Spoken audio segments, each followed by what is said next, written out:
जादुई शीशा। रामगढ़ नाम के एक छोटे से गांव में सीता अपनी सास मीरा और ननंद कविता के साथ रहा करती थी। सीता की सास और ननंद दोनों ही बहुत खड़ूस थे।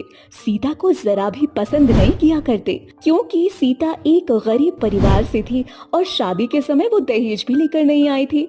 ऐसे ही एक दिन सीता किचन में काम कर रही होती है कि तभी उसकी ननंद उसके पास आकर उससे बोलती है, भाभी फिर मेरी चाय मेरे कमरे में लेकर नहीं आई आप। मेरे कॉलेज जाने का टाइम हो चुका है और आप यहाँ पे टाइम पास कर रही हैं। कविता, मैं बस खाना बनाकर तुम्हारी चाय तुम्हारे कमरे तक लेकर आ ही रही थी। कब लेकर आती हैं आप? जब मैं अपने कॉलेज के लिए निकल जाती तब। और खाना खाने का बहाना दे रही हो ना, तो दिखाई ले मेरा लंच पैक हुआ या नहीं। कविता भाभी पर चिल्ला रही होती ही है कि उसकी आवाज सुनकर रसोई घर में उसकी सास आती है और बोलती है, क्या हुआ कविता बेटी, तू इतने गुस्से में क्यों है? और तू अभी तक तैयार नहीं हुई? तुझे कॉलेज नहीं जाना है क्या? माँ, अगर भाभी का बस चला तो ये मेरी पढ़ाई छुड़वा दे। जैसे खुद अनपढ़ है ना, वो चाहती है कि मैं भी इनकी तरह अनपढ़ हो जाऊं। इनको मैंने कितनी बार बोला है कि सो के उठते ही सबसे पहले मुझे मेरी चाय चाहिए होती है, पर फिर भी हमेशा मेरी चाय लाने में लेट कर देती हैं। अरे ओ करमजली, आखिर क्या दुश्मनी है तेरी मेरी बेटी से, मुझे तो यही समझ नहीं आता। आखिर मैं तुझसे अपना पीछा कैसे छुड़ाऊं? एक तो तेरे वो गरीब माँ बाप तुझे खाली हाथ विदा कर गए, ऊपर से मेरा बेटा, पता नहीं तूने उस पर क्या जादू किया हुआ है, वो तुझे छोड़ना ही नहीं चाहता। कविता और मीरा सीता को भला बुरा सुनाकर वहां से चले जाते हैं। ऐसे ही पूरा दिन बीत जाता है। शाम को मीरा अपनी बेटी के साथ शॉपिंग करने बाहर जाती है।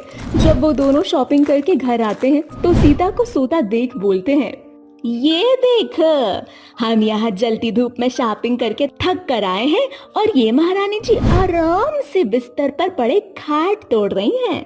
सास की आवाज सुनकर सीता झट से उठती है और बोलती है, वो माँ जी, आज मेरी कुछ तबीयत ठीक नहीं लग रही थी, बस इसीलिए मैं थोड़ी देर आराम करने के लिए यहाँ आ गई थी। पता नहीं कब मेरी आंख लग गई। अच्छा, तो मेरी बहू रानी की तबीयत खराब है, रुक मैं तेरी तबीयत अभी ठीक कर देती हूँ। इतना बोलकर मीरा और कविता मिलकर सीता को मारने लगते हैं। उन दोनों के अत्याचार से थक कर रात को अंधेरे में सीता घर छोड़कर एक जंगल चली जाती है, जहां उसे एक बहुत ही सुंदर हवेली दिखाई देती है। सीता जब हवेली के अंदर जाती है तो उसे हवेली में अंधेरे के सिवा कुछ नजर नहीं आता। तभी उसे एक चमकती हुई चीज दिखती है। अरे, इस अंधेरी हवेली में ये छोटी सी चीज क्या चमक रही है? इतना बोलकर सीता उस चीज को उठाती है और देखती है कि वो छोटी सी चीज एक जादुई शीशा है। हेलो सीता, मुझे मालूम है तुम यहाँ घर छोड़कर आई हो, क्योंकि तुम्हारी सास और तुम्हारी ननंद तुम्हें बिल्कुल पसंद नहीं करते और तुम्हें बहुत परेशान करते हैं, इसीलिए तुम वो घर छोड़कर आ गई हो। हे भगवान, ये कैसा शीशा है जो मुझसे बात कर रहा है? उसे तो मेरे बारे में भी पता है। हाँ सीता, क्योंकि मैं एक जादुई शीशा हूँ और मैं तुम्हारी सारी परेशानियों को अपने जादू से खत्म कर सकती हूँ। क्या तुम सच बोल रही हो? हाँ सीता, अगर तुम्हें यकीन नहीं हो तो तुम आजमा कर मुझे देख लो। बोलो, क्या चाहिए तुम्हें? मैं चाहती हूँ कि तुम इस अंधेरे घर को रोशन कर दो, और मुझे बहुत भूख लगी है तो तुम मुझे कुछ खाने का इंतजाम भी कर दो। बस इतना ही? ये लो, हो गई तुम्हारी इच्छा पूरी।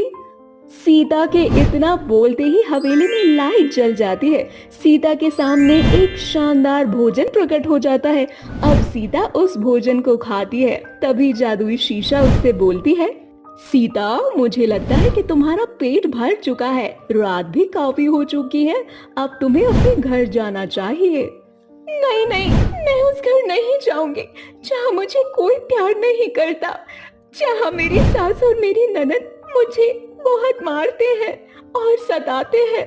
सीता, क्या तुम नहीं चाहती कि तुम्हारी सास और ननद तुमसे प्यार करें और वो दोनों तुम्हें भी अपने साथ शॉपिंग करवाने के लिए ले जाएं? और सबसे बड़ी बात, तुम्हारा जो पति है वो तुमसे कितना प्यार करता है, क्या तुम उसके लिए भी घर नहीं जाओगी?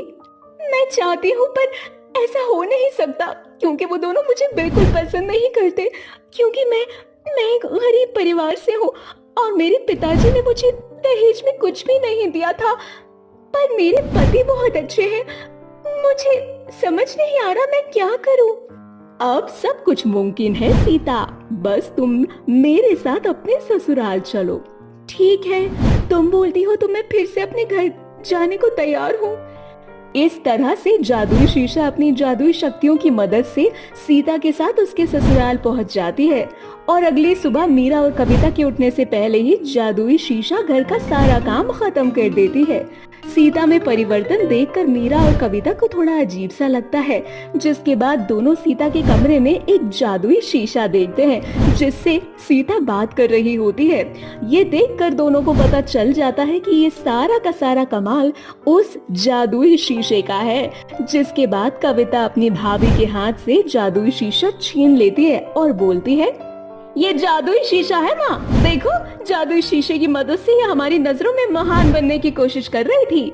कोई बात नहीं बेटा, अब इस घर में इस महारानी के दिन गए और हमारे दिन शुरू हो गए। बेटा तू मांग इस जादुई शीशे से तुझे जो मांगना है।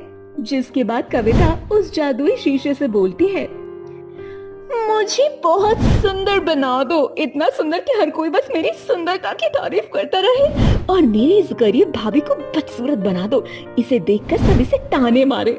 कविता के इतना बोलते ही जादुई शीशा उसको बदसूरत बना देती है, साथ ही मीरा को अपाहिज कर देती है और सीता को सुंदर बना देती है।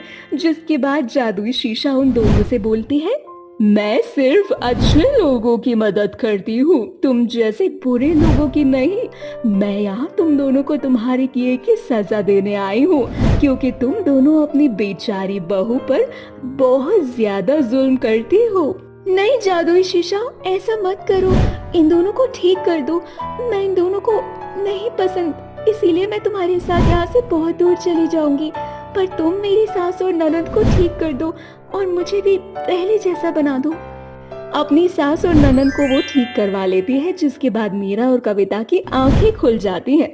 वो दोनों सीता से माफी मांग लेती हैं, जिसके बाद सीता अपनी सास को माफ कर देती है और उसके साथ खुशी खुशी रहने लगती है और वो जादुई शीशा एक बार फिर से अपनी जगह चला जाता है।